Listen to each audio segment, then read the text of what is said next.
this thing. We can do better on focus. Let's zoom. Ah, that's crisper. I like that. Okay. So let me give you a tiny bit of introduction. I'm not sure how much even Liz even knows. I don't think anybody really knows who I am. I'm kind of parachuting in, but I think I'm looking forward to this. My name's Tim Golden, and let's see, my brief history. I was an urban planner for 10 years doing GIS, and then did a PhD in public policy at the University of Maryland, and did a postdoc there with the Center for International Security Studies at Maryland, and then moved to George Mason with the Department of Computational Social Science, the only such department in the world as far as I know. And then recently, I was a research professor there, did a fair amount of teaching, but also a lot of research, and developed some big agent-based models of people living traditional lifestyles in Africa, East Africa, responding to droughts and climate change, where we had 10 million households moving around and reacting to historical rain patterns, and then manipulating those and seeing what people might do in future drought scenarios. How many people would get displaced, where they go, where you might want to pre-position supplies to help, that kind of thing. And then I've just recently I'm phasing out at GMU. I don't think they're not actually paying me anything anymore, which they were paying me pretty close to nothing for a while. I'm currently at MITRE, which is a big kind of think tank that works mostly for the government. And just yesterday, I got this really cool offer from RAND, and I think I'll be moving to RAND, the other big think tank that works mostly for the government. But they want me to go to Santa Monica, so. But I'm really excited. That's a tough assignment. I just heard, the bad news is the RAND headquarters building is not air conditioned. The good news, it doesn't need to be air conditioned. They just open the windows. It's nice outside. Wow. You don't try that here. You'll die. And the reason I was particularly happy to get this invitation to talk here is that my dissertation, which I finished in 2004, was called Adaptive Agent Modeling in a Policy Context. So it's a good fit. Unfortunately, the adaptive agent versus agent-based terminology wasn't quite, the world definitely went for agent-based just about the minute I hit send on my dissertation with adaptive agent in the title. But I meant exactly the same thing, actually. Adaptive agent has come to mean something a little more specific. What I meant was agent-based. So I'm going to give, I'll give a little tiny bit of theory overview that really recaps a lot of what Liz said, but in just a couple of slides to kind of cast things in. Well, to cast things in my language so you know what I'm talking about and how it relates, hopefully. But also because I think hearing those kinds of conceptual things twice is really helpful. It helps set up, but I'll try to be very, very condensed and brief because that's not really my point. I'll give a quick peek at the Schelling neighborhood segregation model, which is in some ways the foundational model. And also I was really blessed that Schelling was one of my teachers, so I actually got it directly from the old man's mouth. And he's 93 or 94 now, and is smarter than any of you, smarter than any of us. And he may have lost a step, but he's enough steps ahead that you can't tell yet. We'll take a quick look at the Schelling segregation model, and then I'll go through, and it actually follows the pattern of my dissertation, which has held up pretty well over time.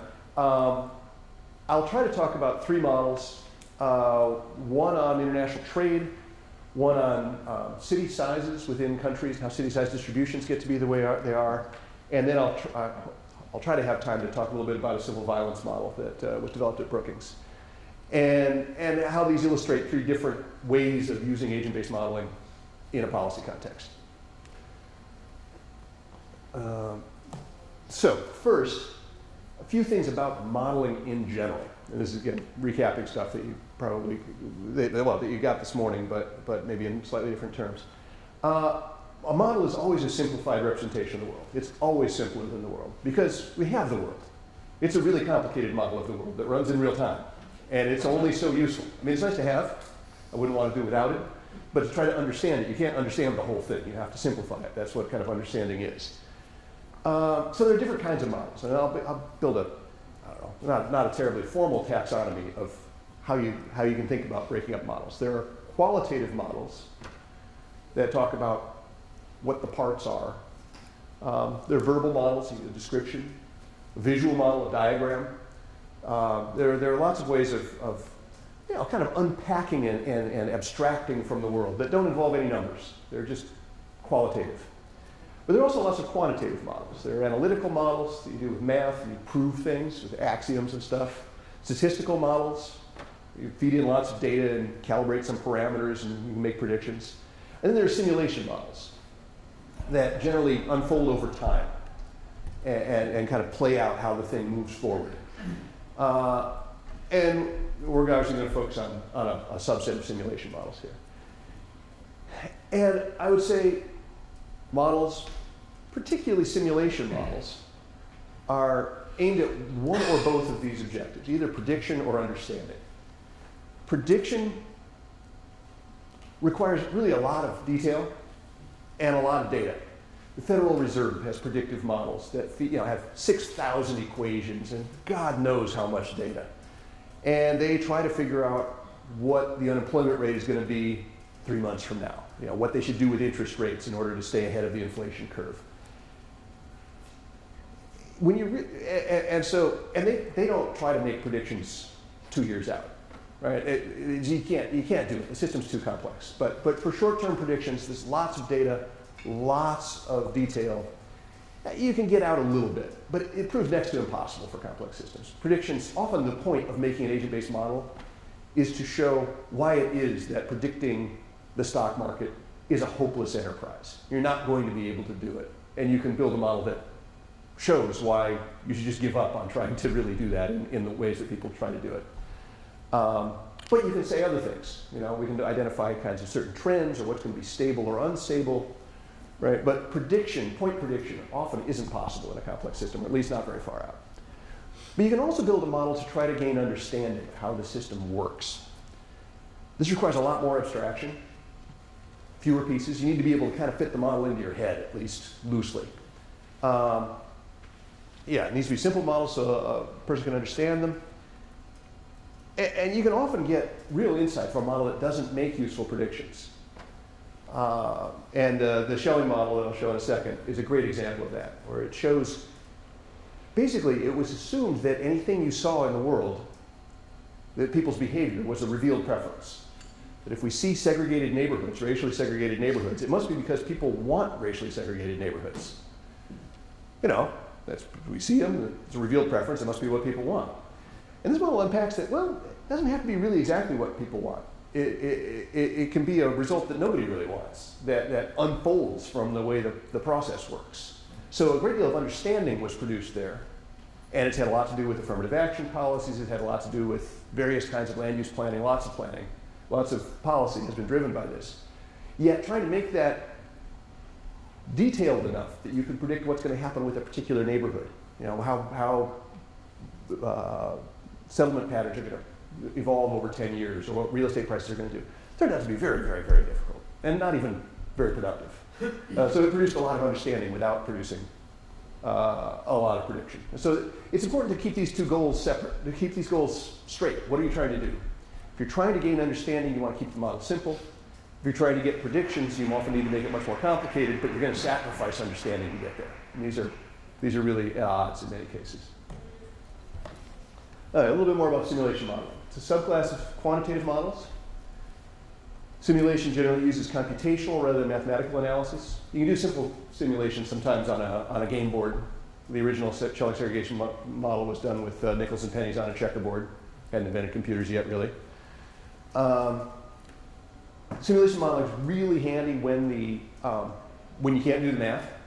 When you either can't figure out how to write it down, or you can write it down and it's intractable, you can't do the math. You can often simulate it. You can often crunch through step by step, even if you can't solve for equilibria and do those kinds of things.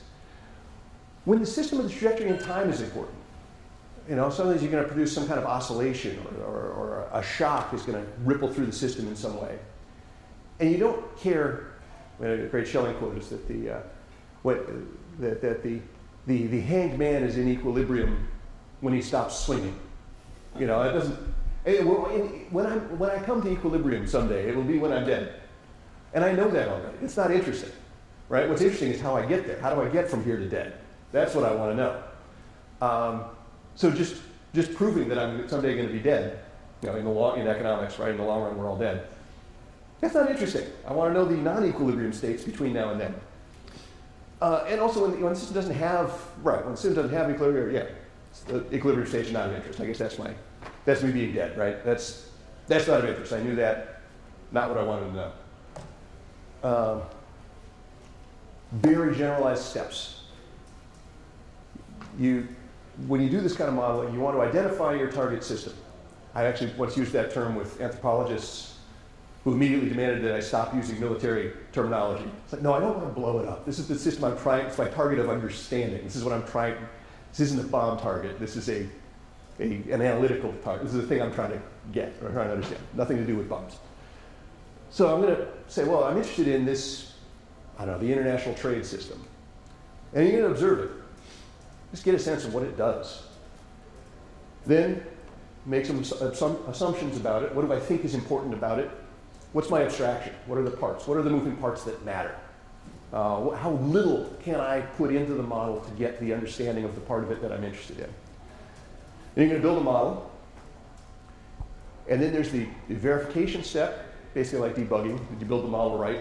Does it actually do what you think it does? Hint, no. The first time you try to run it, it does not. And in fact, the first time you run it and it gives exactly the result you want, you can be pretty sure it's not doing what you think it's doing. And usually there's a terrible moment where you realize that, oh my God, this is just some kind of model artifact that happens to line up with what I expect it to do. And then you fix that, and you go through this dark period, and then eventually it actually does do what you want it to do, and it usually turns out okay. So that's the verification step. And then validation, right? Comparing it to data. Right? Did you build the right model? Does this model, now that it works the way you thought it should work, does it work the way that the world works? Can you make a meaningful correspondence between the model and the world? So that's the VMV, they call that, verification and validation. Okay, finally, agent-based simulation in particular, as opposed to simulation modeling in general, because there are different flavors. There's system dynamics, there are discrete event simulation, there are various different flavors of simulation. So an agent-based model breaks the problem down according to its physical parts, its agents.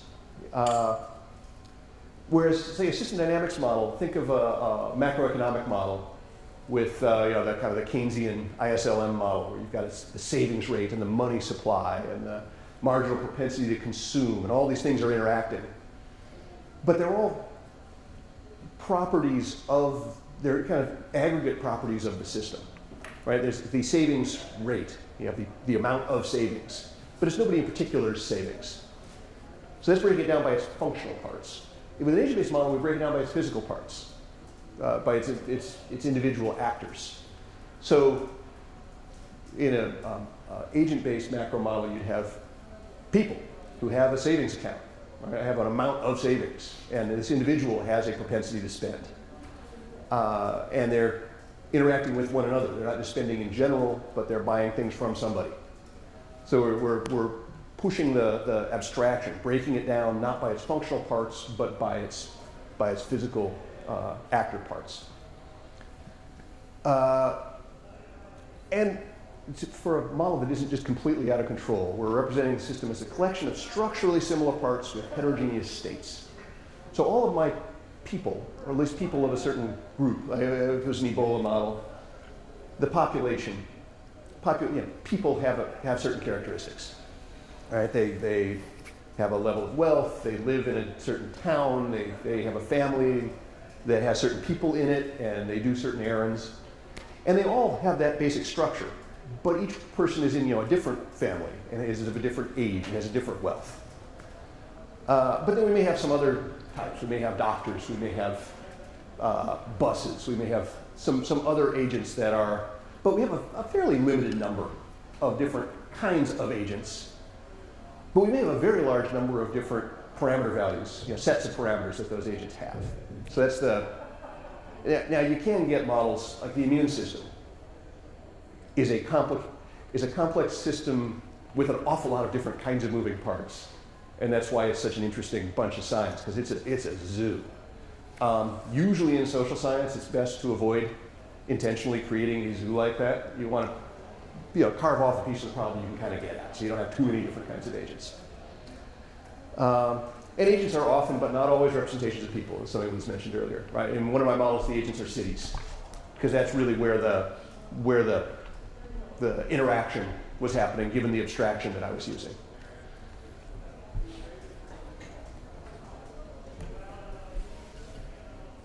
Agent modeling is great for when you've got path-dependent processes, when what happens in the future depends on what's happened in the past. A lot of mathematical models it's very hard to do that. You kind of solve them for a certain time, but it doesn't really matter what's happened before. So it's different from comparative statics in economics, for instance. Modeling processes where heterogeneity matters a lot. Homo economicus, the standard thing in economics is to assume that there's one kind of person, Homo economicus.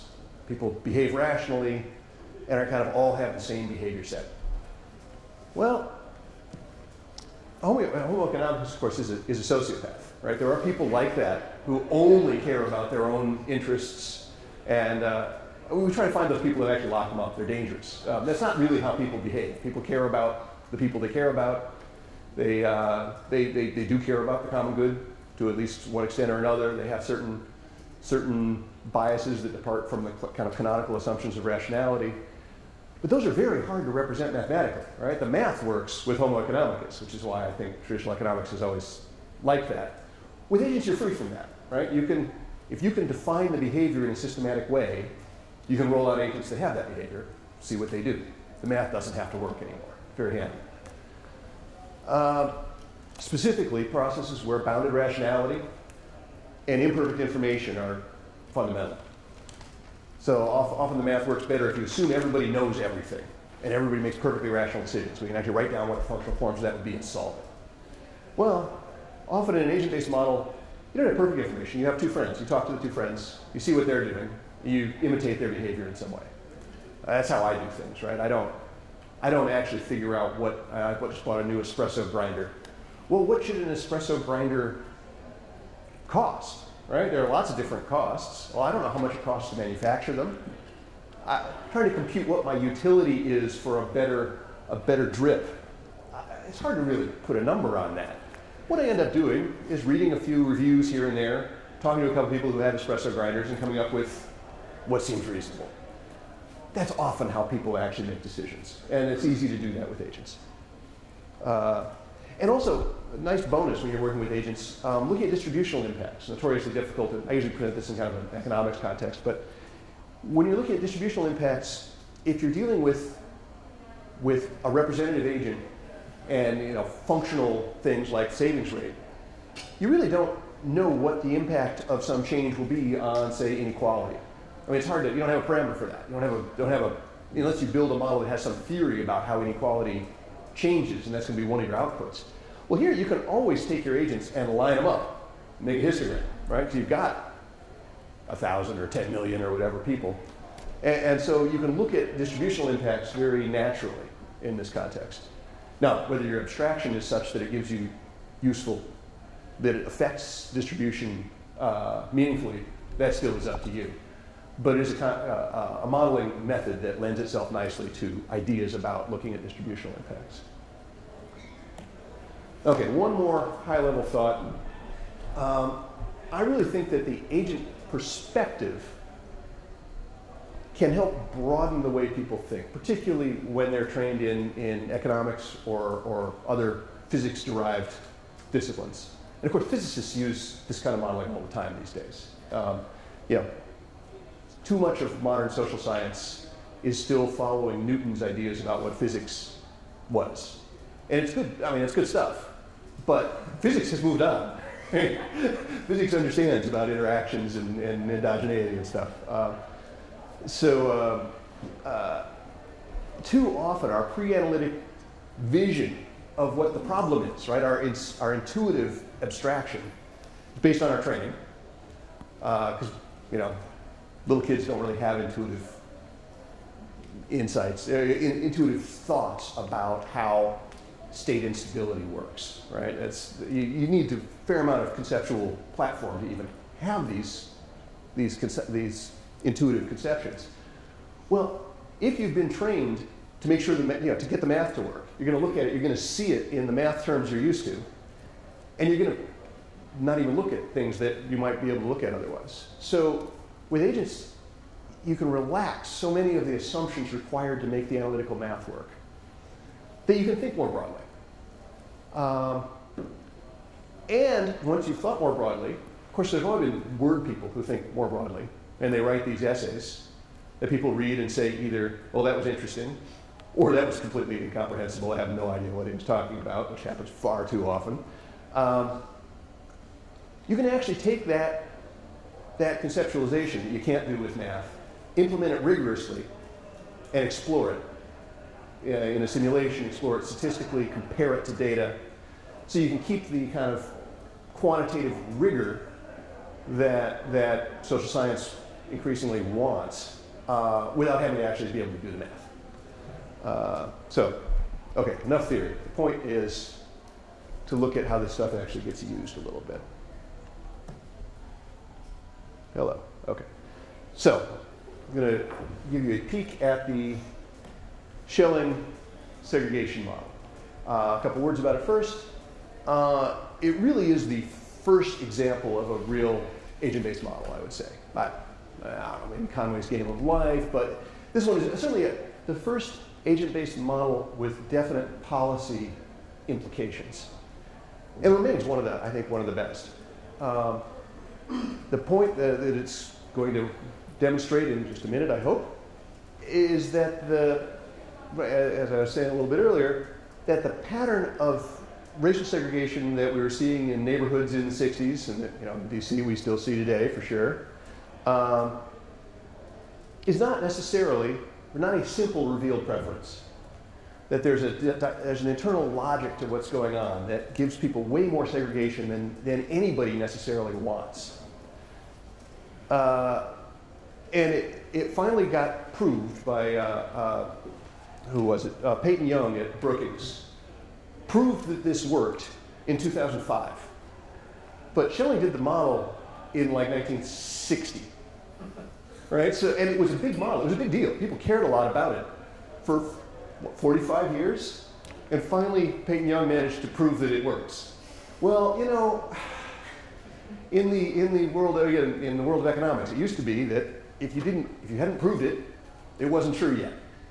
Well, if we had to wait 45 years, and it would have taken more than 45 years, of course, if the model hadn't been there. This one is just not, it's not, and he only proved a special case, actually. It's much more general in simulation. So really, you can't wait for the proof. You need to move along. So speaking of moving along, let me find my model here.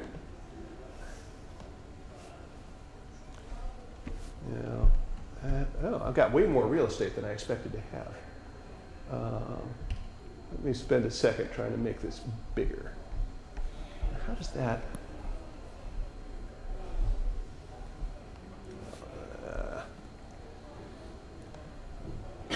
Zoom. No, that's the wrong way. No. Hold on, I'm almost there. Got my screen set up badly.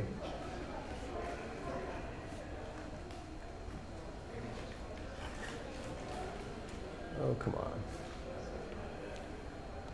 Okay, give me that. Oh, I see. My controls are off the top of the screen.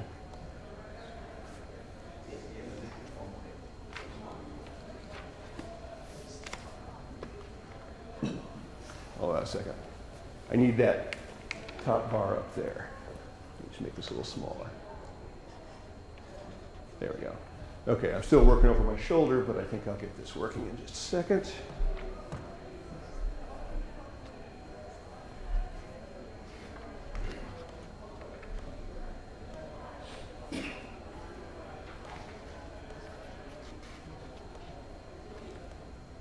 There is a button shortcut for this, but I'll just keep clicking.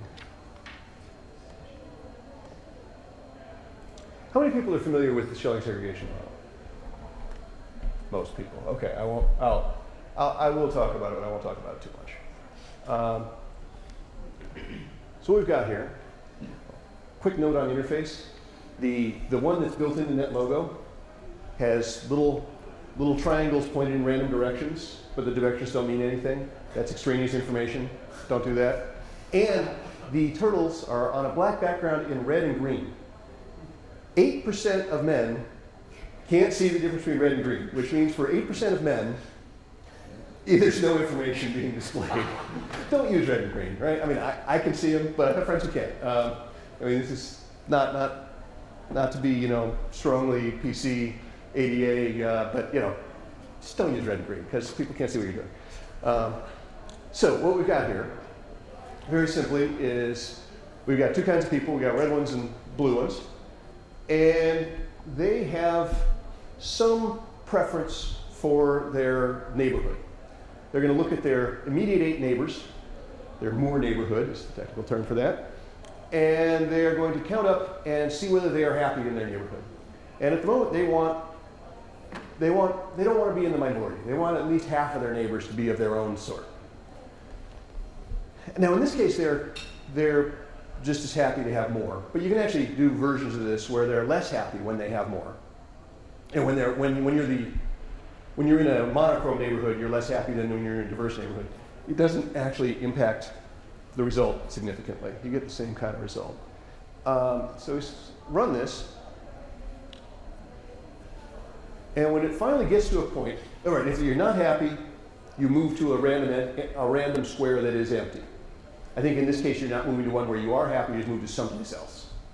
So people are rattling around. There are lots of different ways to do these rules, and they all get qualitatively about the same kind of result. So we eventually get to where everybody's satisfied with where they live. Now the preference we know because we built the agents this way, is they prefer 51% similar.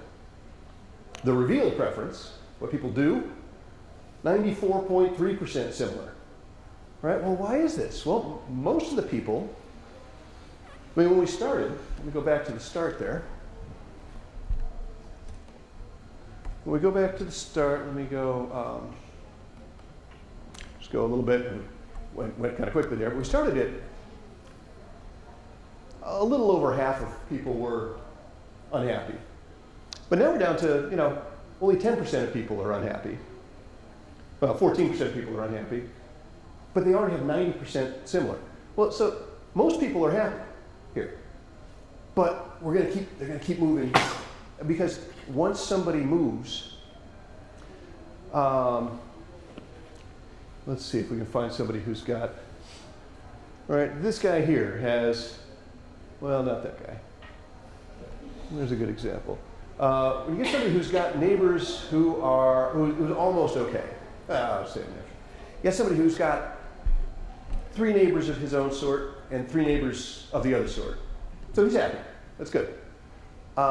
We can bump that down to less than 51. We can bump it under 50, which is a big difference.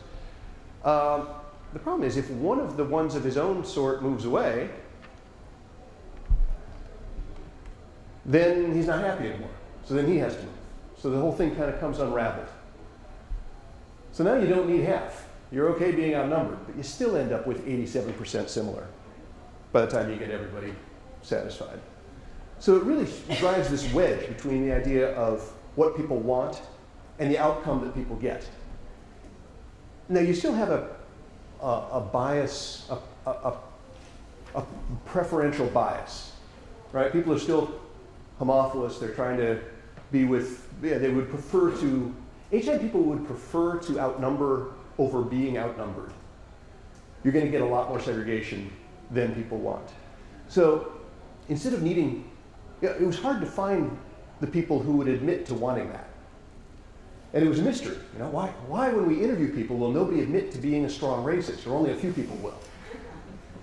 Well, there is a well-known bias, right? People don't like to admit that they have views that they know are socially wrong. But it was hard to figure out what Schelling showed with this model was that you only need to be weakly racist in order to end up with strongly racist outcomes. And that was a huge eye-opener for the policy world. to realize that there was this division, that people weren't just doing what they wanted, that what they wanted individually was leading to collective outcomes that were not what they wanted. And so it makes sense in some cases to incentivize a few people to stay. You can end up with a situation where it's only a few people that need to not move in order to keep things stable, because everybody else is happy. And you need to find them, right? Yes? Is the happiness or unhappiness percentage based exclusively on the getting the similarity outcome that they desire? In this model, yeah. This is like the most stripped down version. And this, I have done it. I should work on that. I gave it as an exercise in a class once to, because there are lots. You start thinking about this, and there are so many different ways you can draw the rules. You know, do you switch houses with somebody of the other sort? You know, if I'm not happy and they're not happy, we should switch, and then we'd both be happy. You could do that. You could have people making predictions about what their house prices are going to do because they see the trend of what's going on. There are all kinds of things you can play with. And I once had students program a bunch of variations and kind of hammer them all into one model, and I need to someday clean that up so I can demo that instead of, this is basically just a visually cleaned up version of the one in the demo library. But it's a great place, this is a great one to muck around with, because it's pretty simple, it's conceptually very simple. It's proven to have lots of nice policy implications, and you can build more richer rules into it that often get at real problems. So is the implication of this theory what kind of drives mixed development neighborhoods like university towns where you have mixed socioeconomic and commercial residential, and kind of the driving theory behind? It certainly plays into it. I mean, there was some weird, as a former urban planner, I could go off on this forever, but I mean, there was this odd thought that because you somehow could do zoning, that people should never live near a store. You know, people should live in residential neighborhoods and shop in commercial neighborhoods. And that, I'm not quite sure where that idea came from. It's a terrible idea, right? I mean, it's much better to be able to go downstairs to the store. I mean, in cities, it's really convenient to, you don't need a big refrigerator because your food's at the grocery store. You just walk over and get it when you need it. It's great. That was a very kind of 50s idea, you know, very automobile driven. But yeah, thinking about how to undo that, how to change American urban form so that it's more sustainable, right? So we use a little less energy. You know, cities are basically much more efficient. It's very hard to figure out how to keep track of all that stuff and the implications of a policy outcome without some kind of a simulation model that takes everything's impact on everything else into account. Okay, I'm going to go back to slides here. Keep an eye on time. Good so far. Right, good. I am in the proper hour. Okay, so getting a little more complicated, I'm going to talk about a model of international trade that uses age-based modeling in a case where the math is actually doable. Not that hard, actually. I'm really not a math guy. I'm a computer guy, not a math guy. And I'm actually not even a particularly formally trained computer guy, which means that nobody ever forced me to really learn all the math. So I like to do things with simulation. But this is a case where I think as you push the model just a little bit forward, the math starts to get complicated. And with agents, it doesn't get more complicated. It stays simple. And so, and I think it's fairly easy to understand what it's doing. You can communicate it to policymakers who don't have a bunch of calculus. Because God forbid you put an equation in front of a congressman or even a congressional staffer. I mean, people who make decisions don't do math at all. Also, another thing, reporters don't do math at all.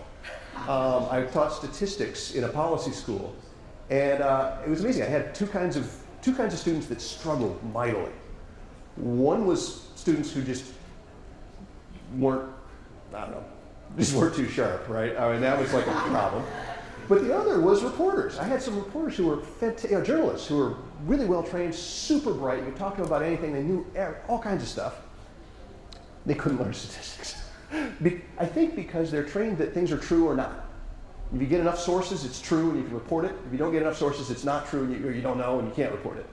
And of course, statistics is entirely about the gray, about probabilities. And they were just allergic to it. They had been trained not to think like that. And thank goodness. But it does mean that when you try to communicate to a journalist that the rest of the world is going to learn about from, anytime you start getting into numbers or, God forbid, statistics, they're going to get it wrong because they just don't think like that. That's probably an overbroad generalization. But there's something to it, I think. So I'm going to model trade with agents. Little bit of motivation here. A lot of the thinking about modeling trade with, about trade policy rests on this idea of comparative advantage. That if each country specializes in what it's best at in relative terms, everybody's better off. And not every country is as well off as every other country, but a poor country is doing the best it can. If it specializes in growing bananas, the bananas aren't worth a whole lot, but you get some income from bananas. If they switch to anything other than bananas, they'd be even worse off. Right? That's the thought of comparative advantage. And it is a beautiful, mathematically provable, solid argument as far as it goes. But there are assumptions in it that turn out to be hard to relax with the standard mathematical formulation, that you can start to relax here and start to see where the limits of the argument are. So by using the agents, we can start relaxing those assumptions without making it a lot more complicated. You could do it all with math, but I think it's just easier this way. I'd have a stronger argument if I had done it all with math, which I haven't done. So the bumper stickers that people use with fair trade is that everyone always wins from free trade, right? Well, that's just wrong, right? Ricardo didn't say that. There are going to be winners and losers. Maybe the U.S. banana industry is going to be pushed into non-existence. So far as I know, the U.S. does not grow any bananas. You can grow them in Florida, but it's just better to grow them in Honduras. So the banana farmers are going to get it. So there's definitely going to be winners and losers. But it's like, well, but the winners in the nation always win more than the losers lose, right? That on net, the country's better off. And I'm going to show that that's not necessarily true when you've got technological progress in one nation or the other. You can have an overall, technological progress in one country can lead to a loss in another country where they're not winning. But even with that, at least trading is always better than not trading. If you stop trading, you're going to be worse off. And I'm going to show with the agents that when you have increasing returns to scale in some industries, that's only temporarily true, and in the long run, it may not hold at all. So, this is going to be a bit of a whirlwind. And again, sorry for the heavy economic content on this thing, but it's not that heavy. So we got, but I'm trying to give you a peek kind of under the hood as to what this, what do these agents actually do? How do they think? What's their behavior? So we got two kinds of agents. We got citizens and nations. The citizens are people, and I think it's we don't need a whole lot of citizens. We're not building anything complicated inside. The abstraction is really just that there are enough to kind of not be too, so I think I got a couple hundred agents in each country. They each have a unit of labor and a unit of capital. So this is kind of a socialist country. Wealth is evenly distributed. And there are two industries, which are effectively state-run in this case. There's a wine industry and a cloth industry. Anybody who's read classic Ricardo, that's his England and Portugal making wine and cloth and who should do what. They're going to allocate these to either wine or cloth, depending on the wage and the return to capital. So how much do I get paid for working in this industry? And if I invest in a certain industry, what dividend do I get paid every year? And then they're going to demand goods, wine and cloth are the two things they consume, based on their preferences and their level of income that they're getting from working and investing in the wine and cloth industries. The nations are going to keep track of the citizens, just serve as containers for them. They're going to possess the industries, they're going to calculate the prices, the wages, and the returns, and they're going to control whether the country trades or not. So we've got two levels of agent here. And really, the nations are functioning as agents because they are making decisions. They're calculating things and reacting to their environment. A little bit more detail. Each round, the citizens are going to get the current prices of wine and cloth. They're just going to ask the nation, how much does wine cost? How much does cloth cost? They're going to get the current wage in the industry where they work. They get the current return to capital in the industry where they're currently invested. They're going to calculate how much they can consume based on this hyperbolic demand function, but yeah, simple enough. They're going to figure out how much wine and cloth they prefer given their relative preferences for wine and cloth, and the math is simple there. And then with 1% probability, each round 1% of them are going to wake up and think for a minute. Like, am I working in the right, should I change jobs? Should I change my investments? Right? We don't examine our portfolio, right? Your extensive investment portfolio like I have, right? We don't examine that every day. Once a year or so, you think, okay, should I shift from the where I got a little bit of investment, a little bit of retirement money. Should I leave it in the lame growth fund or move it to the even lamer growth fund? It's not enough money to even matter actually, so I don't usually even think about it. But so with 1% probability, they're gonna re-examine where they're working, where they're invested, and they'll just move to the other one if they get a better return there. Now, why doesn't everybody examine every round? Well, just technically, if you do that, you get, since the way this model works, it all works synchronously, that there's a round, everybody makes decisions, and then the implications are kind of sorted out, and there's another round. So if wine was paying better than cloth, everybody would switch to wine. And then the next round, there would be no cloth production. So the whole model would slam back and forth. And so one easy way to deal with that is to just have the changes be small, just incremental. Yeah? How do you determine initial conditions, and is the model really sensitive to initial conditions? It's not very sensitive to initial conditions, at least the way it's set up here, where you've got constant returns or decreasing returns. It has an equilibrium it's going to find. And the agents are not, they're only groping, right? And the prices, actually, the prices of wine and cloth, basically if the price is too low, it goes up a little bit. Nothing gets calculated precisely. The whole model, both the agents,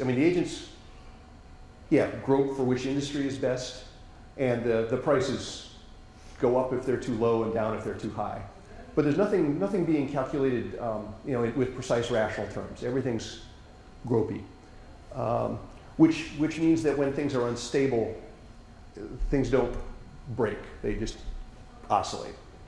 But for the most part, it's pretty stable, and the initial conditions don't matter. Although I guess in the last slide I'll showcase where they would matter. So the nation, and I don't want to spend too much time on these details, but I think it's important to get a glance at what details look like in a model like this, without being at the code level yet, where you'll get this afternoon, I guess.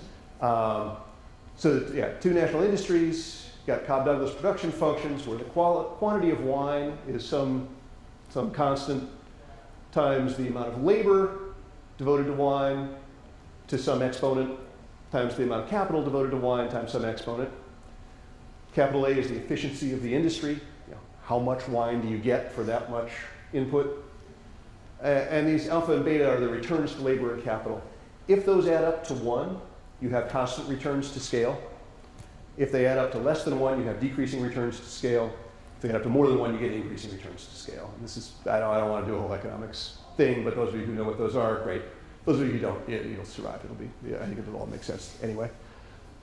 It's a barter economy. Price of wine. Wine costs 1 bottle of wine.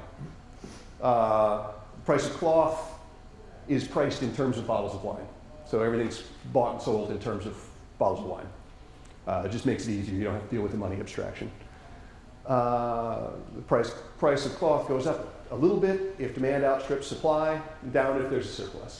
So this is this groping mechanism that sets the price. So I don't have to calculate the rational price. And technically, Walras law lets us assume the market clears, and I don't think I even can explain that at the moment. So when international trade is enabled, if cloth is cheaper in one country than the other country, they will, right, if you can get cloth cheaper in the other country, you're going to increase your imports a little bit. And otherwise, you're going to decrease your imports. So it's real simple, right? I want cloth. Well, should I buy it domestically or buy it foreign? Well, cheaper if the foreign cloth's cheaper. We'll import a little bit more. Now, that is, of course, going to make cloth more expensive in the other country, and eventually you'll hit a point where the prices are the same. So they'll come into balance as the U.S.'s imports of Chinese cloth drive up the cost of cloth in China. Pretty soon the cloth isn't cheaper in China anymore, so you quit increasing your imports.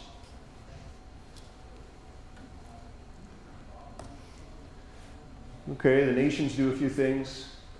They count the citizens working and investing in each industry, determine how much of each thing is being produced given those number of workers.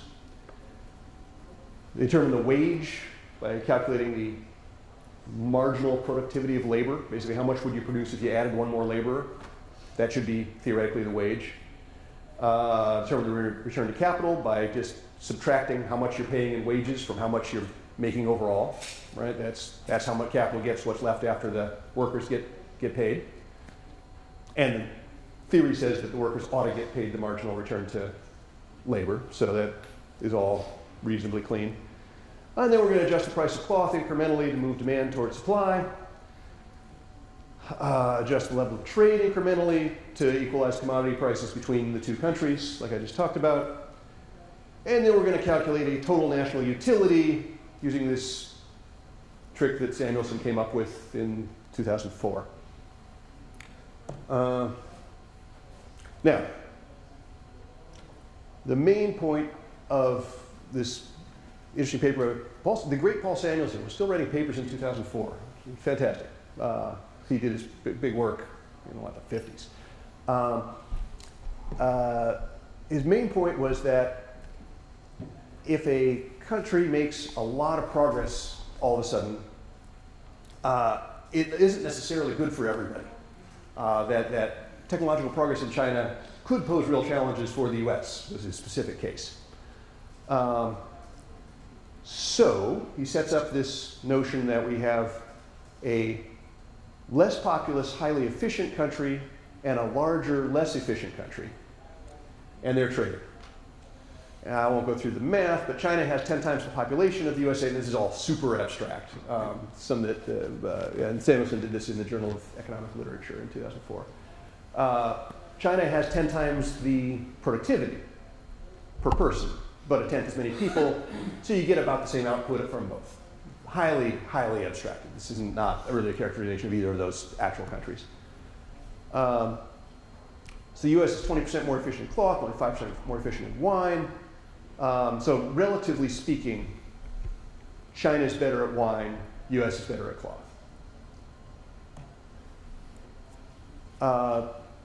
So if China makes this big jump that equalizes the productivity ratios, they're both, in relative terms, equally good at both things, the US can no longer benefit from trading. So these are the parameters that get set up, how the math works. Won't go through that. The point is, here they are both producing and consuming what they can domestically given their economic structures.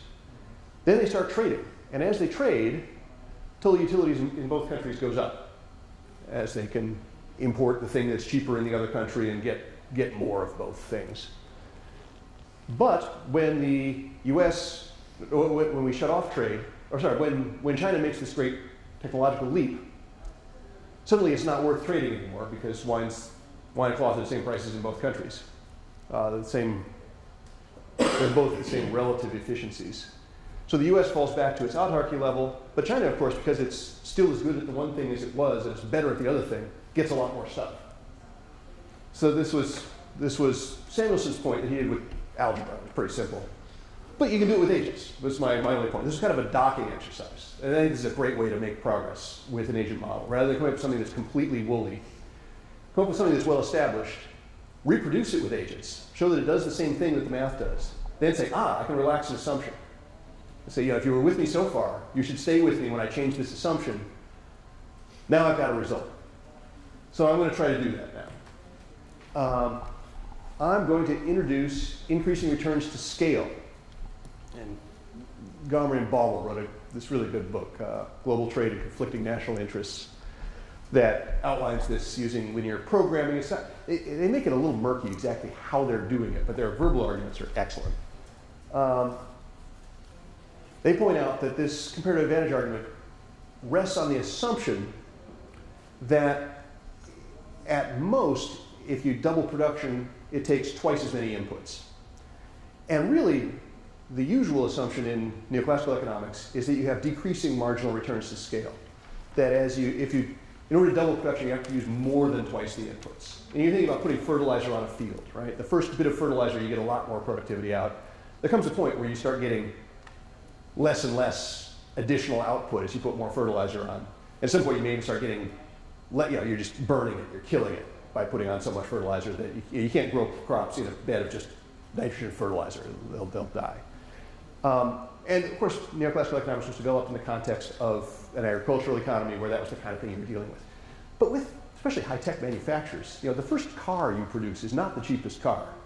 Right? It's the millionth car that's the cheapest car. You get better and better at it. The first car is really expensive. Certainly, the first copy of Microsoft Windows is, costs the whole cost of development. The second copy is free. So increasing returns, the more scale, the cheaper it gets to produce per unit, is the case in a lot of industries now. So they point out that if you have increasing returns in some industries, you can have startup costs that matter a lot. The problem is when you do that, trade policy gets a lot more complicated because you no longer get this unique equilibrium where it doesn't matter where you start, you get the same result. One way I've put that is that the neoclassical comparative advantage argument basically says that by trading, every country makes the best of the endowments that God has given it. And if your country is poor, it's because God didn't give you much. Sorry. And that's probably a little too simple. I think as policy people, we have a little more influence in that. Countries aren't just stuck with what God gave them. There probably are some lock-ins that are happening. And so how do we think about that more formally? And I will skip the math details, but the point is in one of the industries, those exponents on labor and capital add to more than one. So we have increasing returns. As you produce more manufactured goods, the marginal cost drops. Where in the agricultural sector, I've got Ghana and the U.S. There are my ideas here.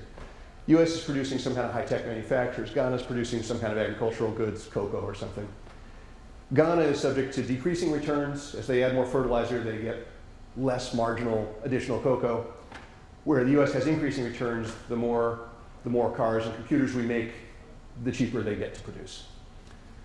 So we now have a slightly more complicated scenario here. In autarky, we go along. The U.S. is both bigger and more efficient. But Ghana is the better place to grow cocoa. So Ghana has this much Ghana is trying to do cocoa and cars. They're trying to do everything themselves, and they only get this much. The U.S. gets that much. When we start trading, then the U.S. gets a little bump. We don't have to grow our own cocoa anymore. We can put that into other stuff we're better at. And Ghana actually gets a big bump. That's like double, right? Because they don't have to try to use domestically produced cars, Ghanaian produced cars that don't work.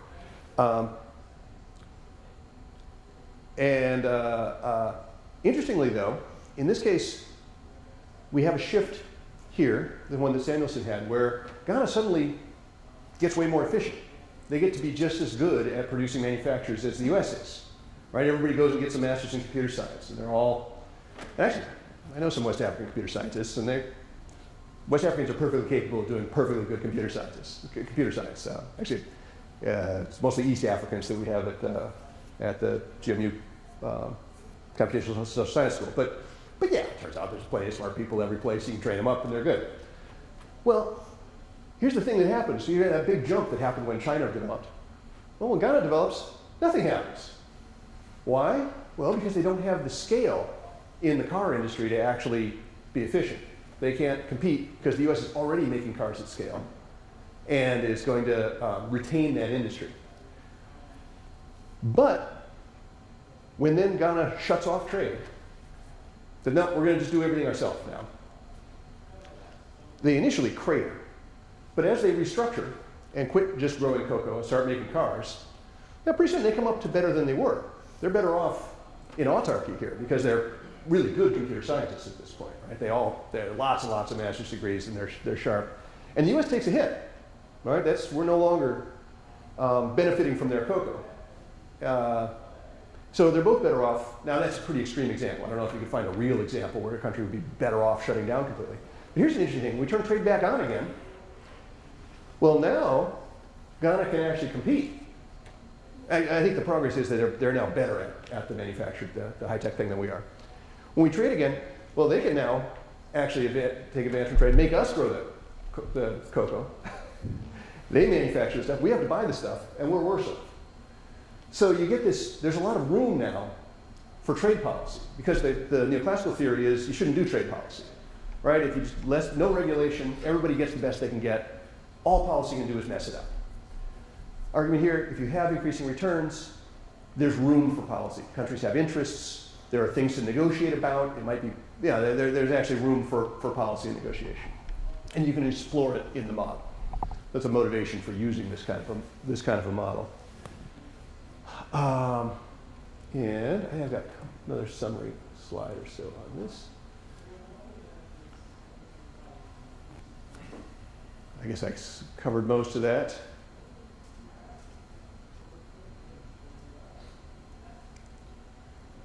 Yeah, some details, but you're really getting into economics before you care about this. That's a question. Yep. When you did the model, how did you walk the line between overdeterminacy, that is creating the rules such that you get the outcome? Right. So yeah, that's a great question. An important thing about that model is that it tries to stay very close to established theory. So the classical theory has certain assumptions about how people behave, that they're going to choose their industry rationally, they're going to choose their investment rationally, the trade is going to equalize factor prices. So the idea was to code it up so that they just did what existing theory says they do, and then be able to make kind of one change. So you can illustrate something that would be tricky to do with math, where you have multiple equilibria, you have to use a more sophisticated approach to the math. But the model, I only changed one thing. So I was just trying to keep the audience kind of with me. There's still an awful lot that's overdetermined, and an awful lot that's abstracted away from. There are no firms. Firms aren't creating and dissolving. Technology is changing only according to this one number that I change. I mean, it's pretty constrained. And that was intentional because of what I was trying to do. There is a temptation when you start getting into agents to have them be as rich as you can imagine. You're a smart person, you've read a lot, you have a lot of ideas, you want to put all those ideas in the model. That's usually a formula for a model. You want to kind of have as few ideas in the model as you can get away with to make your point. So yeah, there are a lot of things about development and production and trade that are overdetermined there, that could be relaxed. But they haven't been because it's kind of early. Yeah, it's a first step away from the mathematically completely determined model. So that's how I made that decision about how much to allow to be overdetermined, was I only wanted to relax one thing. And I would suggest as a general rule that the most successful models generally do bear some traceable resemblance to the previous often very overdetermined work. And you want to proceed away from that in steps, rather than building a model of the world that has everything in it, just because it gets so complicated that you can't make sense of it anymore. Am I addressing the right aspect of what? Yeah, I'm just trying to think about the outcome. Yeah. I guess the point that you're trying to show is essentially that countries don't have to be stuck in this notion of comparative advantage. Right. That can actually change, whatever the distribution was. I mean, there was once upon a time in the 60s and 70s, there was they call it the infant industries argument, which is basically what I just illustrated there, that a country, it's sometimes in a country's best interest to shut off imports of something that they can get cheaper from elsewhere so that their own domestic industry can grow to the point where it can compete. And that got really shouted down by the economic, I don't know, the economic power structure, you might almost call it. But yeah, the World Trade Organization is based on that's always bad, that that's somehow immoral, and it's inefficient. And I think that the reason that happened was because the economists who were analyzing it were assuming that decreasing returns, where that doesn't happen, right? It's always inefficient to do that. They really weren't allowing for increasing returns in their math. And the reason they were doing that was that if you did allow for increasing returns, the math didn't work anymore. You didn't get a unique equilibrium. What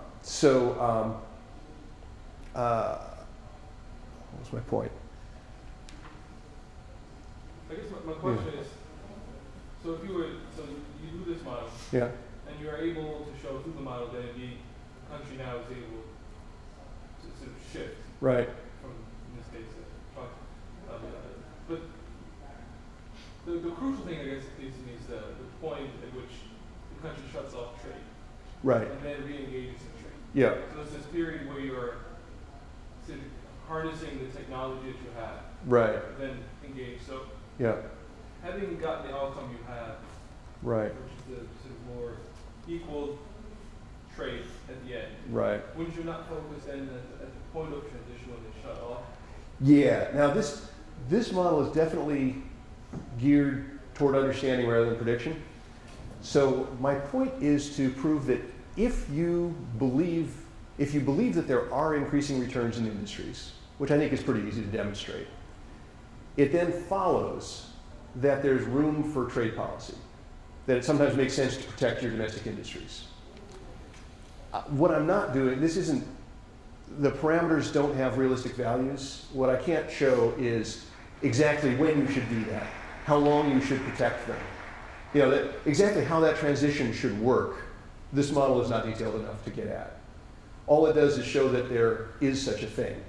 There could be a situation, and actually you can illustrate this with the Korean car industry. Right? Korea drove its own crappy Korean cars for a while and invested a lot of money in their industry until their cars were not so crappy, and they started selling them elsewhere.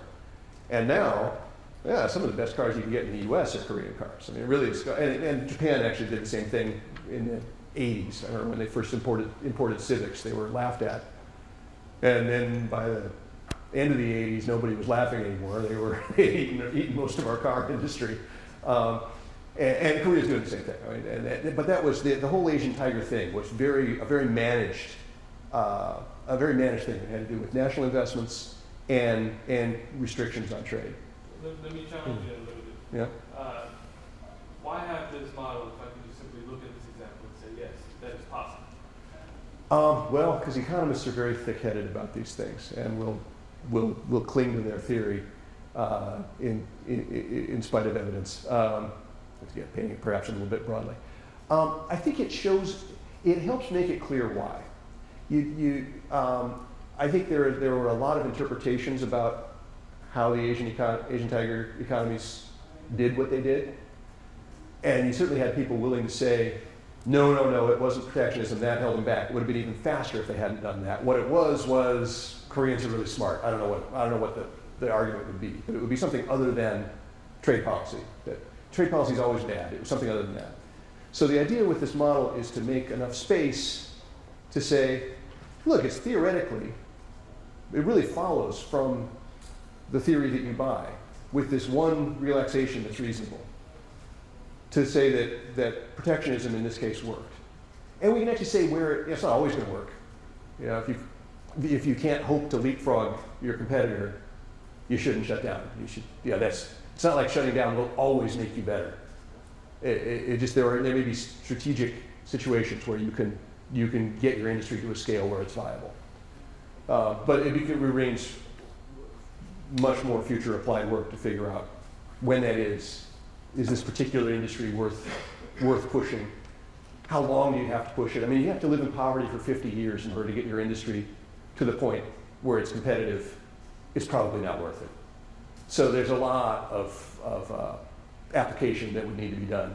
All this is doing is trying to make the theoretical space for thinking about it. Okay, and I spent way too long on that example, but that's okay. I'm going to actually skip the city size model, which is kind of my favorite, but I go on too long about it. And I want to touch on this civil violence model, because this is the APSA conference, and I think it's fairly easy to explain and illustrates some nice things. So this is a model that I didn't write, but Josh Epstein, John Steinbruner, and Miles Parker put it together originally at Brookings, and my favorite treatment of it is actually this, she said, working paper from 2001. It later got published in a stripped down form by Josh Epstein in PNAS. Was that 2002? I thought it was later. I may have that. I may be off by, that may not be the right year. I think it was later than 2002. I don't know why I have that there. Note that there is an implementation of this in NetLogo called the Rebellion model, but it's not very good. It's a bit of a brittle model, frankly. But the NetLogo example really can't produce a lot of these behaviors, and I haven't quite gotten to the bottom of exactly why. But I think this does illustrate nicely what the kinds of things you can do with agents, and it's easy to understand what it's doing. So this is a movie of a bunch of, these are citizens kind of milling around in a square, Red Square, Tiananmen Square, Tahrir Square, or some square like that. And they're quiet, but they have different levels of grievance. This is another view that's kind of hard to see. So this is what you can see on the outside. This is how they feel. The degree of redness is how angry they are.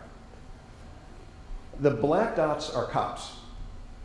And the agents are going to become active, throw a rock or something, protest, if they're angry enough and brave enough and they don't think they're going to get arrested, if they don't think a cop is looking. And otherwise they're going to be quiet. And nothing's changing. All the dynamics here are endogenous. Everybody's quiet. Then there comes a point when there's some little pocket where there are no cops around, and a few really angry people get near each other. And somebody throws a rock, and somebody else throws a rock. And pretty soon there's so many people throwing rocks that you don't have to be very brave, because everybody's throwing rocks and there aren't that many cops. So you get these outbursts of activity. And then it emerges endogenously from the model. So I'm running out of time, so I'm going to do this quickly. Your basic agents, you've got some exogenous variables that are these are the same across all agents. They all have a sense of legitimacy. How legitimate is the government? They all agree on that, some number. And they have a vision. They can see 3 squares around them. And then uniformly distributed among them, you've got hardship, right? Some people's lives are just easier than others. So this is getting at wealth and social status, all that kind of stuff lumped together into this hardship notion. And risk aversion. Some people are just braver than others. And then we're going to calculate from these some variables. We're going to have grievance, which is your hardship times 1 minus the legitimacy. So this is how much you blame the government. So you think of London under the Blitz, right? Really hardship, lots of hardship, right? It was a very, very difficult, dangerous place to live. But you know, Winston Churchill was on your side. Nobody was complaining to the government that they weren't trying. Right? The government had perfect legitimacy. So even though the hardship was high, 1 minus legitimacy, since legitimacy was 1, that was 0. So whatever the hardship was, the grievance toward the government was 0. On the other hand, if you're Argentina and they're having another financial crisis, you may still be able to get enough to eat and everything, but you're really annoyed that the government is screwing this up again. No real comment on the current. I'm not sure Argentina is being unreasonable at the moment, but yeah, you can have the government fall apart when people aren't starving, but they just have lost faith in the government. Then they're calculating also an arrest probability, and this 1 minus EXP business makes it into a proper probability. But basically, the guts of it is this: they look at the cop to active ratio within their vision, and figure out how likely they are to be arrested if I go active. How likely is it that I get busted? Because there's only one cop, and a cop can only bust one person per round. And then they're going to calculate their net risk, which is their risk probability times their risk aversion. So some people care a lot if they're going to get arrested, and some people don't care so much. And that's it. That really is all. That's all the mechanics. Well, here's the last bit of the analysis. If the grievance is greater than their net risk by some threshold, be active, right? Turn red, which makes you arrestable. Otherwise, be quiet. And then at the start of each round, you just move to an empty square within your vision. So they wander around and around. Very, very simple. Cops, even simpler. They have vision. They can see a certain distance. They move around at random. And if they see an active agent, if they see one or more active agents, they arrest one of them. One thing that I think the NetLogo model does wrong is in the NetLogo model, they move to where that agent is and make the arrest. Whereas in the original model, they stay where they are and make the arrest. Having them move to where they make the arrest makes them cluster into, kind of come into an active outbreak, which quells things much more quickly. So the model is a little brittle. You'd like it to be robust to things like that, and it's not. It's a limitation of this as a model. So these are some really interesting things. And I'll be really quick about these because I really want to be done. I want us to be finished up. So we get these rebellious outbursts I was showing before. So just random free assembly, you get these. You don't get a level of rebellion. You get these outbursts. And real protests are often spiky like that. And it's more static theory would want to say that there's some kind of news event that drives each of these outbreaks. And this shows that it might just be endogenous, right? It might just be that conditions are right to get things started, and once they get started, they get big, and then it gets put down, and it takes a while for things to catch fire again. So in the paper, they found a parameterization where they can get these big spikes with actually power law waiting times between them, it turns out. So that's interesting, right? That's not the kind of output you get from an equilibrium-based mathematical model. You never see bumpy stuff like that. But you see that kind of thing in data all the time, which is kind of promising, right? It makes you excited. Maybe I could build a model that looked like data. And this is one of the most fun things it does. Well, this isn't, but it sets up the thing that's fun. When you reduce legitimacy, so here gray is the legitimacy. Starts off at 900 and goes down to 0. Black is the number of people who are in jail, number of citizens that are in jail. And red is the number being arrested in that round. So basically, people go active. At the beginning, nobody's active because legitimacy is very high. And then as you start walking legitimacy down, it comes up, somebody gets arrested. But basically, you're picking off one person at a time, one or two. I mean, that's 100, so you can't see the difference between 1 and 2 here. But somebody goes active, gets arrested. Somebody else goes active, gets arrested. Because at any given time, the reduction in legitimacy is not enough to put a lot of people over the threshold. Only a few only one. And so they just get picked off, and they get jailed.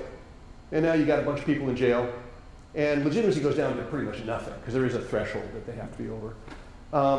There's no legitimacy, but you've taken all the potential troublemakers out of the system. So they're gone, and you can have this totally illegitimate regime that can go on without worrying. But interestingly, if you have a sudden drop in legitimacy, right, you're quite legitimate, and then things drop suddenly, but then stop dropping, they don't drop nearly as far. You get this, lots of people go active, lots of people's threshold has been exceeded, and then that reduces the inhibition of other people who are near them, because they're less likely to get arrested because they see other people protesting. You get this big outbreak that the cops then have to arrest a lot of people to get it back under control. So you end up with all these people in jail, even though you only had that big of a drop. Here you had that big a drop, but you end up with almost twice as many people jailed. So that kind of sudden shock to legitimacy is creates a lot more change than a slow erosion of legitimacy. And I think there's qualitatively that makes sense from history.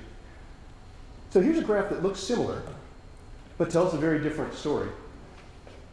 So now the gray is not legitimacy that's being walked down, it's the number of cops. It's the level of repression. So we're becoming less and less repressive. So people are not all that happy. There's a lot of angry people out there, but you got lots of cops. You start just taking them out, fewer and fewer. Oh, and this quote is great. This is allegedly de Tocqueville. Liberalization is the most delicate of political arts. Josh Epstein quotes that in the paper, attributes it to de Tocqueville. And I wanted to use that quote, and so I thought I'd better figure out where de Tocqueville said this. Best I can tell, de Tocqueville never said that. I don't know where. You can find that quote on the internet quite a bit, in literature. If anybody ever cites anybody, it's Epstein. I think he may have made that up. He's a very clever guy. He can come up with things like that. I'm sure he didn't do it on purpose, but I don't think Tocqueville ever said that. But it's a good point. It's true. Tocqueville should have said it. So as you reduce the number of cops, you get a few people who are just really, really ticked, and they get arrested right away. But then things are cool. And it's cool, and there are enough cops that nobody wants to get out of line. And there comes a point when somebody says, I'm angry, I don't see a cop, and they throw a rock. And the person next to them says, I'm angry too, I'm going to throw a rock. Pretty soon there are lots of people throwing rocks, and there aren't many cops left. And so they can't put the lid back on it without really cracking down. So they're arresting and arresting and arresting for a lot of rounds. And you end up with this giant outbreak of activity, lots and lots of people in jail. And eventually you get down to where you got no cops, and everything's cool. But you're left with only the sheep, the people who are happy or are cowardly. And this is, you think about the U.S. withdrawal from Iraq, right? There comes a point where you pull people out, and at some point, if things start to go badly, you don't have enough people, you only have enough people to control what you got. And if it gets a little bit worse, you don't have anything like enough people. And so you want to be braced for that slowly reducing repression is very different from slowly reducing legitimacy, right? These are both things that could produce outbreaks of violence, but the qualitative dynamics are quite different. And that falls pretty naturally out of the model.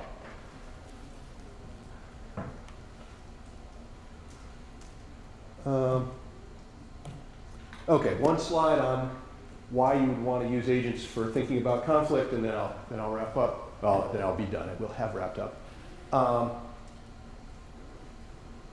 I think conflict both.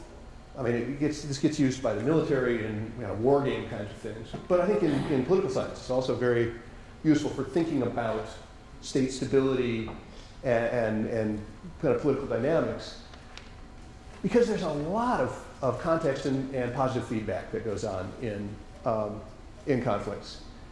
And it's really hard to represent positive feedback processes where once something gets going, it goes more, it goes more, it goes more.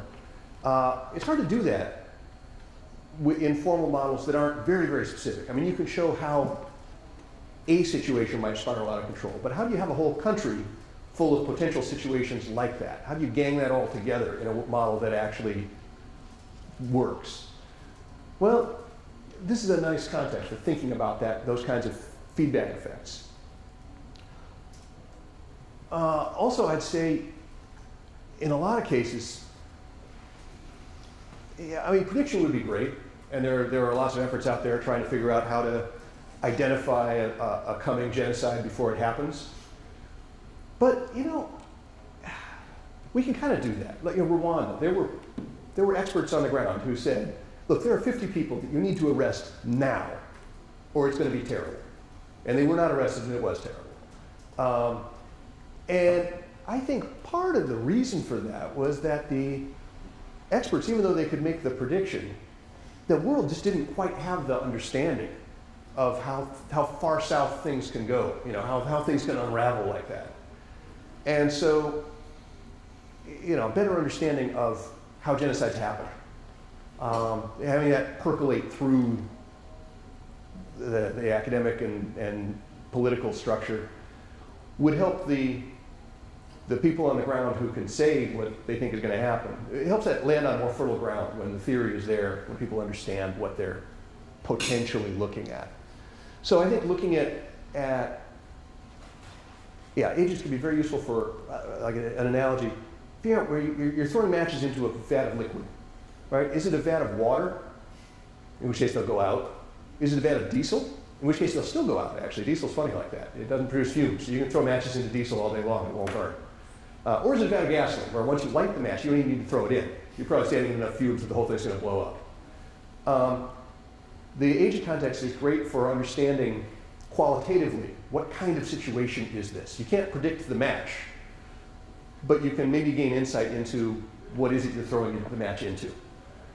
And then looking at different intervention techniques, right? Is there reason to believe that adding more cops would help here? I mean, you probably have a much richer, in a real situation, you can have a much richer representation. You know, and the more cops is going to make people feel more, I think Ferguson, right? You've got people who are, you add a whole bunch of National Guardsmen in riot gear. It does not make people more comfortable. I mean, it may make them shut up, but it's not going to make them feel any better. And as soon as they leave, you're probably going to have a bigger problem. That probably isn't the right way to get control of things. Probably transparency. I mean, it's a tricky situation, but trying to figure out what kinds of interventions are going to actually lead to long-term stability. This kind of agent simulation is a useful laboratory for thinking about that. All right, that would be the end of my formal remarks. Thanks. Great. Questions, if you want, or if we have time. Yeah.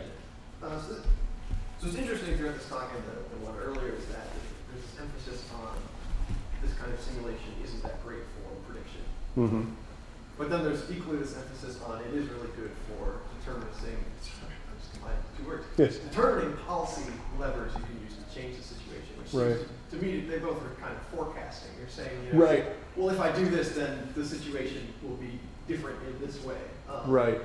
And it seems like you're willing, maybe not with simplistic models, but with let's say a mature simulation to be able to say something to a policymaker like, you should do option A, not option B, because in my simulation I don't want to use the word predict because you're anti-prediction, but I can forecast, what this is going to do. So kind of where's the, if I shouldn't trust this for prediction, but I should, why can I then trust it for policy? There's a tricky semantic space here.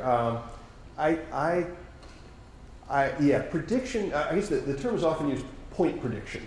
Yeah. Point prediction these are no good for that. And they do show why you can't do point predictions. That, if Fidel Castro and Che Guevara hadn't gotten to be friends, probably the history of Central America would have looked very different. You had these two outlier guys, right? Super smart, super non-risk averse, with aligned ideologies, and neither one of them could have catalyzed what they did by themselves. So it's just, and how are you going to predict that, right? Unless you have data on everybody. On the other hand, saying that conditions were ripe, that you could do that kind of thing, maybe.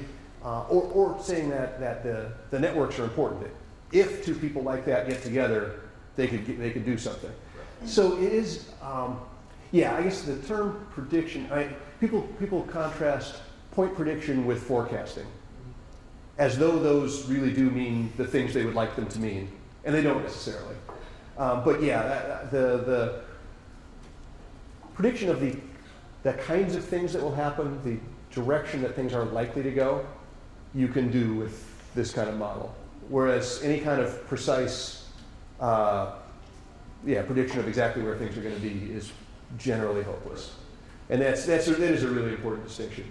But boy, so many policy people want the point prediction. Right, everybody does. Everybody wants that. But say, look, and often you can, sometimes with these models, if the abstraction is set up in a way that lets you do this, you may be able to do 10,000 realizations of the model and say, if you do this, 70% of the time that will prove to have been the right thing to do. And 30% you'll get a result that looks bad, but it still probably was the right thing to do because you had your best chance doing it that way. That is the kind of forecasting that you can hope to get out of most agent models. Now, some agent models are much more constrained. If you're looking at how people are timing whether to take their Social Security at 62 or 65 or 67, there's a good model of this where people were, rather than doing the rational calculation, were looking at what their friends did and how that went and imitating. And it turned out you could match behavior a lot better that way.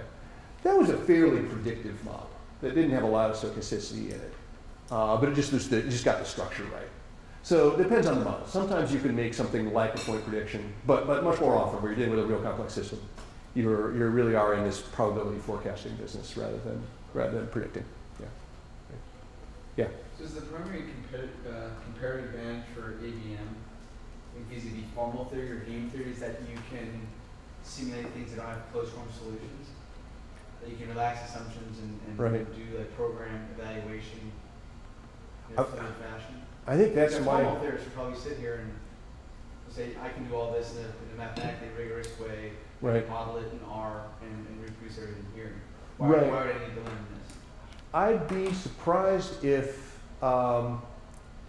whereas somebody good with formal theory might be able to do that, and that maybe, not sure they could do that. There are things about that I don't think you could do with formal theory. Trying to understand the distribution of waiting times between events and the relative heights of the various spikes. I wouldn't know how to begin to do that with in closed form. And actually, the city size model that I didn't show looks very much like a physics problem. And it almost is a classic physics problem, except that things are tied together a little bit more. And I've had various really good physicists, including like Jeffrey West, the former president of Santa Fe Institute, look at that and say, well, yeah, I could do that. I mean, I could do that with a master equation formulation, and that wouldn't be that hard. I'm like, okay, great, please do that. I would like to publish that along with the model. And then after looking at it for a little while, they're like, well, I think I could do it. And I'm still calling BS on it. I think there's too much interaction. I've had, a good friend of mine who's a Russian mathematician and a really, really sharp guy, was convinced he could do it, and then figured out he couldn't do it. And if Jaeger can't do it, I don't think Jeff West can do it. So I think there are fairly simple models that you can specify cleanly that are just not analytically tractable. And then when you start getting into more complicated models, like this one. I mean, this is pretty simple like this, but if you were to add political attitudes and coalitions and a little bit of strategic thinking and add some, obviously you don't want to add too many things or you totally lose control of the model. You don't know what it does. You can't get anything out of it anymore. But I posit that there is an area where the model's gotten rich enough to bear enough resemblance to reality that it says useful things, but not so rich that you can't make sense of it anymore, where the math would be hopeless. That if you could write down the math, it would just be so much of it. And it wouldn't be telling you some of the things like, how often do I expect outbreaks of how big? I think there's a space, but I have to assert that. I can't prove it. Yeah. Do you know if, well, so I understand the point about formal theory, but I know in especially biology, a lot of people have been using the systems of differential equations, which like only like 1% of differential equations you can solve analytically, but you can solve them using simulations and stuff. Yeah. So do you know of how much of that, like modeling of the biological world or the physical world using differential equations has bled over into this type of stuff? Because it seems like it can sort of do the best of both worlds without knowing too much about either. Sort of. It's funny, this talk in its 2-hour form starts off with a system dynamics model that uses, I think, and or VenSim to simulate the economy, ecology, and society of the island of Dominica. It is my graduate school project that is my favorite example of how you can build a model that works great and is completely useless because it's so complicated. Differential equation modeling in system dynamics software is really powerful. I've taught classes on that too. If you have a good sense of the theory of how things are interacting, you can capture that really well with system dynamics. And if heterogeneity isn't one of your big abstractions, the fact that there are lots of different people and people interact over different kinds of networks and have very different characteristics, if that's not a major part of what you're trying to understand, you can do things with system dynamics very powerfully. If you care about who exactly knows whom, who's talking to whom when, how does information percolate through the system, how do people make decisions, that gets to be very hard to do with differential equations. One way to think about an agent is that an agent really does have a simple system of differential equations inside it. It has some parameters, it has some state variables, and those are getting updated. It's talking to people, it's looking at the environment, and it's changing things. You can actually write those down as difference equations. So you can kind of think of an agent-based model as a huge system of difference equations, where each agent has a system of difference equations, or even differential equations. But you might have 10 million agents, and each of them might have 10 or 20 equations. So if you want to think about it as a system of 20 million, if you got 10 million agents, we usually have 20. So if you want to think of it as a system of 200 million differential equations, you can do that. Right. But I don't think it's a good way to think about it. The only it. reason I asked is because I looked in the model things in that logo, and one of them had like a swarm model in there, Right. Ants or bees or something. Because I know, there's engineers are using differential equation modeling to do one of these things that's Right. in that logo. And so that just sort of made me think about that. Yeah, no, there definitely are models of that class, but you can when you start making the interaction regimes more complicated, you start really breaking what you can do. Yeah. When the interaction topology is heterogeneous and the agents are, the diffie-Q structure starts being, it's still there, but it's just not a useful way to think about it anymore. Great, thanks. Yeah. When do you say that this is where the nuance comes? Kind of maybe the hidden behind the statistics, the residual errors, maybe the random errors. This is where some of this comes to surface. Yeah, I think so. It's funny, in financial modeling, there's some great models of stock markets and things that, like the traditional way to think about stock markets is that there's an equilibrium price of a thing, and then there are these shocks. Exogenous shocks are what change prices. These would be news stories or reports or something. Well, actually, there are models that get most of the noisiness, right? So that you've got this base equilibrium, and then you've got shocks and you've got noise, and that's the model. Well, it turns out that the shocks can be modeled as largely endogenous. They're about people making decisions with lags, and the noise is again all this bouncing around. It has to do with the structure of the market. It's not random noise.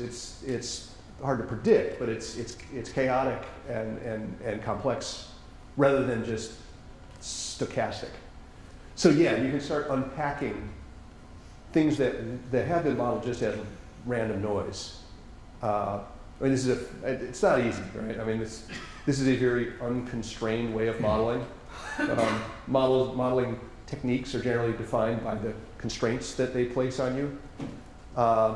With an agent-based model, you basically are without constraints. You can do whatever you want, which means you can get off into the woods pretty quickly and end up with something that's so messy and so arbitrary that you can't understand it, and even if you can understand it, you can't explain it to anybody. If you can't explain it to anybody, they say, well, yeah, you just made that up.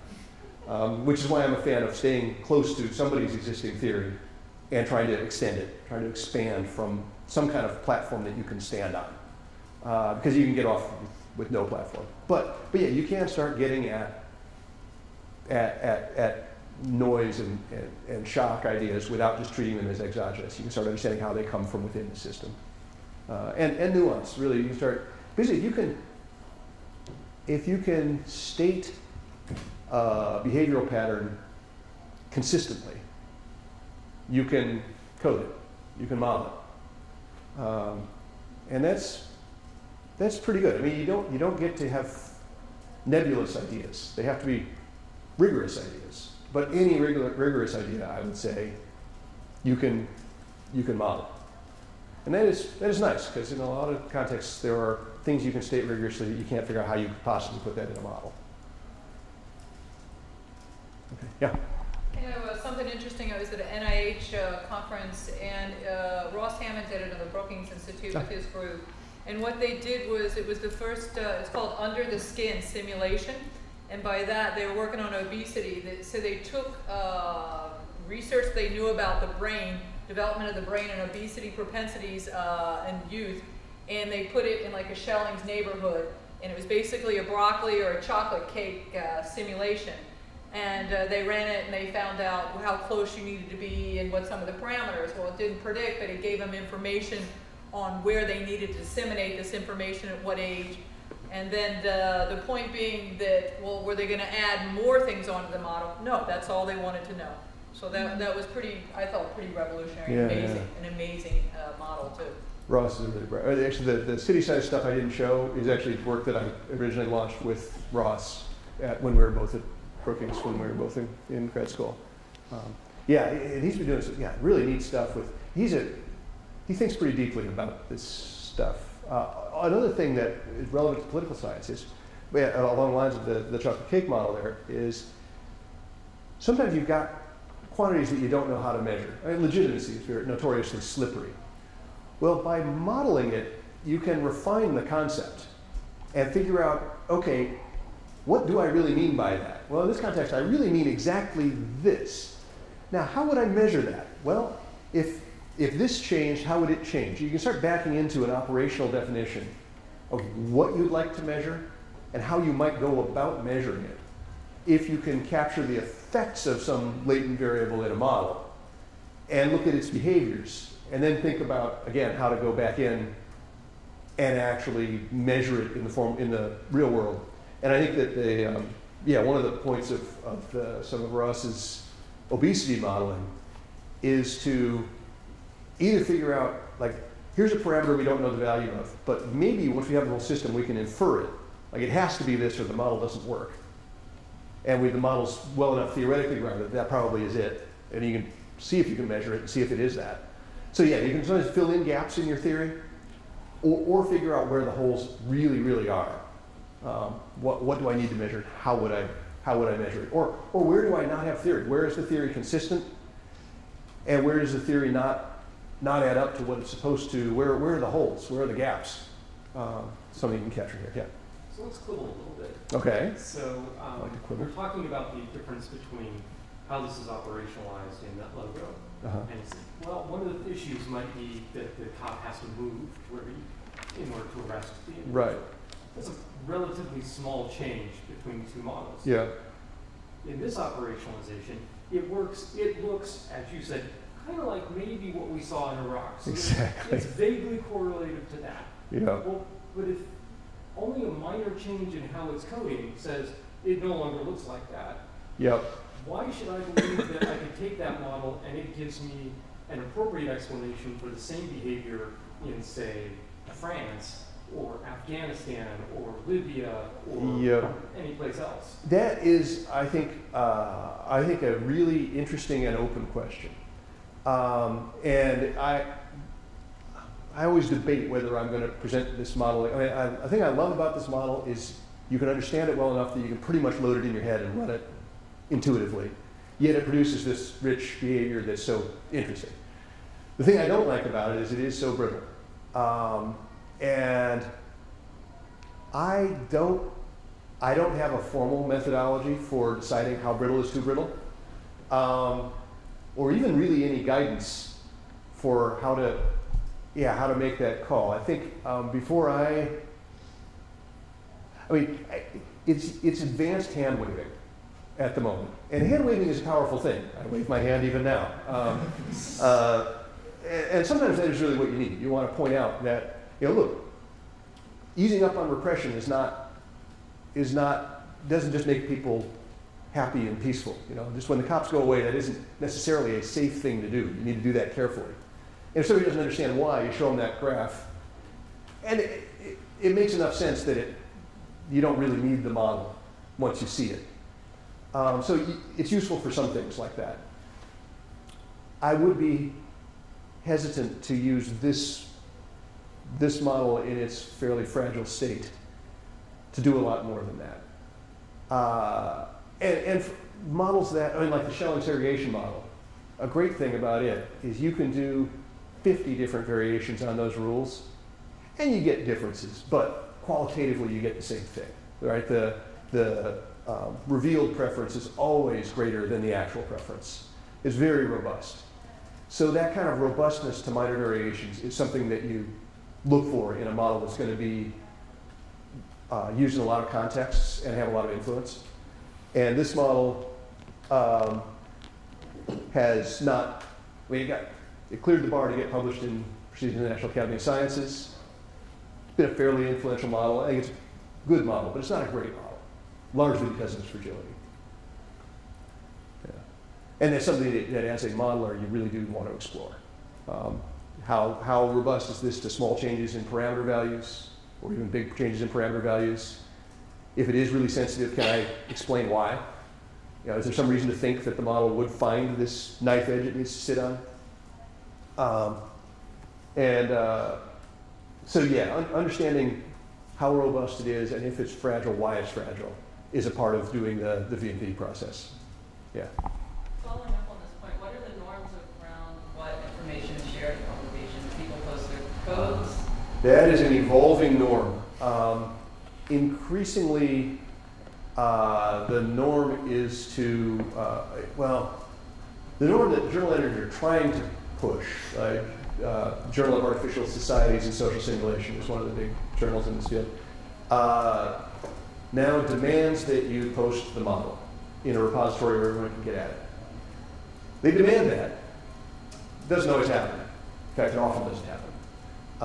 People don't like sharing their models very much because they're afraid other people are going to extend them and publish more stuff, which is kind of the point of science, right? I mean, you don't get to just build a career because you're the only one that has this model. That's not how science works, right? If you're going to get the publication, you need to share it with everybody so they can mess with it. So the norm is, I think, increasingly emerging. Oh, also, a number of years ago, there were several efforts to reproduce models from papers. The paper isn't published, but we're going to take 4 or 5 really good modelers who can do anything, good coders who understand the social science and everything, sit them down with the paper, build it. They couldn't build it. And most papers didn't have enough information in them to actually re-implement the model, which makes publishing the model, sharing the model even more important. So it's an emerging norm in the field that sharing the code is critical. And the papers are getting better. It's more often now you run across a model where you say, okay, I think I could re-implement that. But it's not done. It's not done. And there's a lot of, it's certainly held the method back because people have been tight with their models. And I think it is up to journal editors to just force that to stop. But that's okay, off of soapbox now, but great question. The International Trade paper, by the way, which was in JAS, is available someplace. The article does have a link that ought to work. I should check and make sure it does. I published mine. So should we move on to the next thing? Oh, if we can just wrap up, because any questions anybody has for the day, basically our goal is to introduce you to the vocabulary and to some of the terms, some of the models. Some of you should have heard it different ways in different presentations, the same things. We saw visually different examples. We saw some simple ones. We saw base models. I think with all the models we can say they can all get better. Yeah. There's opportunity on, again, they're so hard to get done, and you get done and you're so thrilled. And then you go, oh my gosh, I wish I could have done that. I wish I could have done that. I mean, you just keep getting better, more critical in your thinking.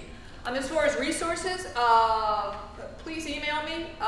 It's Liz Johnson, and I think it's on the materials. Any questions about publishing? Again, we've got our journal, the Journal on Policy and Complex Systems. We welcome.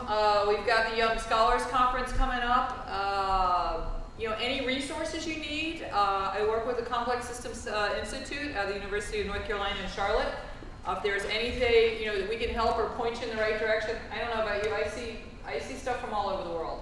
Yeah, absolutely. In fact, I am currently helping organize the World Congress on Social Simulation that's happening in Brazil.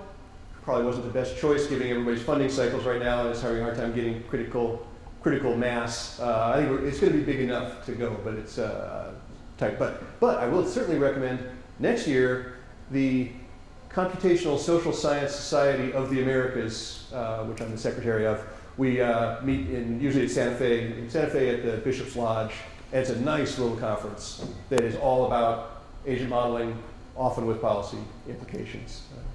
So ask one of us, certainly your background's stronger and deeper than mine, but I mean, we can point you in the right direction or find somebody that can help. I know you're at GW. Who else is doing that work there? Any ideas that we can help be a catalyst for? That was the purpose of this. We want y'all to publish and live happily ever after. Any questions? We're good then. We're good. Thank you.